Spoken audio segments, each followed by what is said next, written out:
All right, so as we start talking about basically working our kinematics problems, let's set this up by focusing on the acceleration. So we're going to really think about what the instantaneous acceleration is trying to tell us about. So we said, for starters, just in terms of its definition, that the acceleration is trying to tell us about how an object's velocity is changing with respect to time. So there's three ways for an object to change its velocity. It can speed up, it can slow down, or it can change its direction. So even if you have an object that's constrained to move along a line, so it's just a one-dimensional problem, it still has all three of these options, right? The object can speed up, it can slow down, or it can turn around. Now, the first two of these basically tell us about how the magnitude of the velocity vector is changing. The third one obviously tells us how the direction of the velocity vector is changing.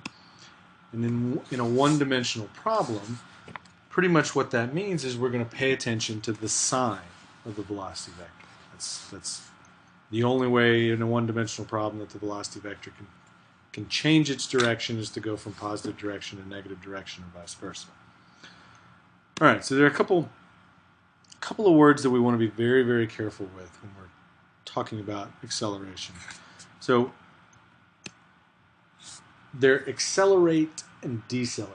And the problem is that we use them sort of all the time in kind of casual everyday language, where accelerate means speeding up and decelerate means slowing down.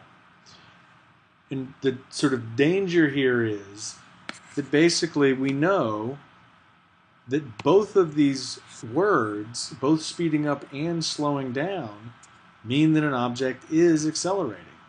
There has to be acceleration for both those things to occur because you're clearly changing the object's velocity. So we don't want to sort of put ourselves in a situation where in using the word accelerate to mean speed up, that we end up sort of thinking that, oh, accelerate only occurs when an object is speeding up. An object accelerates when it does any of these three things. Decelerate also has this dangerous connotation that we also think of it as, oh, it's accelerating in the negative direction. It doesn't have anything to do with acceleration in the negative direction. It simply is just a bad way or a way that we will avoid to say slowing down. So what we're going to do, instead of using these words, accelerate and decelerate, we're actually going to use these words, speeding up and slowing down. So the funny thing is that students tend to want to use these two because they sound more scientific, they sound more technical. When in fact these two phrases of speeding up and slowing down are actually very technical definitions. And so let's talk about what those definitions are. All right, so basically what speeding up and slowing down are trying to tell you about is the relative direction between the velocity and acceleration vectors.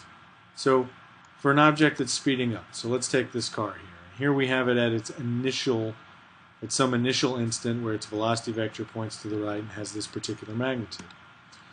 Well, at some later instant, what we notice is velocity vector still points to the right, but now the magnitude of the velocity vector is much larger. So the speed has increased because the velocity vector's magnitude is larger than it was before. Well, the only way this can occur is if the acceleration happened to point in the same direction that the velocity vector pointed. So the object was moving to the right, but it sped up because the acceleration also pointed to the right. So in terms of the technical definitions for speeding up, again, there's two things that speeding up is trying to tell us. One is that the magnitude of the velocity vector is increasing. You went from a lower speed to a higher speed. So the magnitude of the velocity vector at this instant, aka the speed, is less than what it is here. But the second thing that speeding up is trying to tell us is that the velocity and acceleration vectors point in the same direction. And again, that's important information to know. Slowing down. Well, so there's my car initially. There it is at the end. And so what you notice here is the magnitude of my velocity vector has decreased as my car is slowed down. The only way this happens is if the acceleration points in the opposite direction. So the velocity points to the right since the car is moving to the right, but the acceleration points to the left, which is why the car is slowing down. So slowing down, again, tells us two things. The first of which is that the magnitude of the velocity vector is decreasing. But the second thing is the velocity and acceleration vectors point in opposite directions. So again, notice I haven't said anything about what the positive direction is. What I know is that whether the positive points to the right or to the left, the acceleration and velocity vectors have to point in opposite directions. Well, there is a third option, and it's if we have an object that's traveling at a constant speed. And again, for one-dimensional motion, basically what that means is your object was traveling with an initial velocity. That initial velocity had some magnitude. The final velocity has exactly the same magnitude. All points in between had exactly the same magnitude. So what this means is that the acceleration is actually zero here. So constant speed in a straight line, and this is a very important detail in a straight line, tells us two things. One is that the magnitude of the velocity vector is not changing. That's true for anything that travels at a constant speed. But things can travel at a constant speed, say, in a circle. And in that case, you would need an acceleration because the velocity vector, though its magnitude wouldn't be changing, its direction would be. So a constant speed in a straight line says not only that the magnitude of the velocity vector is not changing, that's the constant speed part, but also that the acceleration is zero. So if the magnitude is not changing and the direction of the velocity vector is not changing, then you have zero acceleration. So it's a very important little second piece of information here that's sort of required by our one-dimensional problem. All right, so how are we going to use this?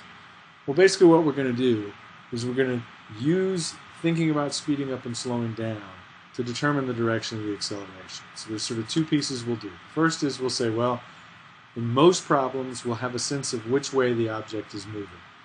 If I know which way the object is moving, then I'll know the direction of the velocity. And then if I know the direction of the velocity and can think about whether an object is speeding up or slowing down, well, if I know that it's speeding up, then I know the velocity and acceleration have to point in the same direction. If I know that it's slowing down, the velocity and acceleration have to point in opposite directions. So because for most problems that will work, we'll have a general sense about the velocity of the object initially, and then how it's moving in terms of speeding up or slowing down. We'll be able to use that information to determine the direction of the acceleration. And as we'll see going forward, knowing the direction of the acceleration can be very useful in simplifying our Newton's second law problems when we get to that piece of this.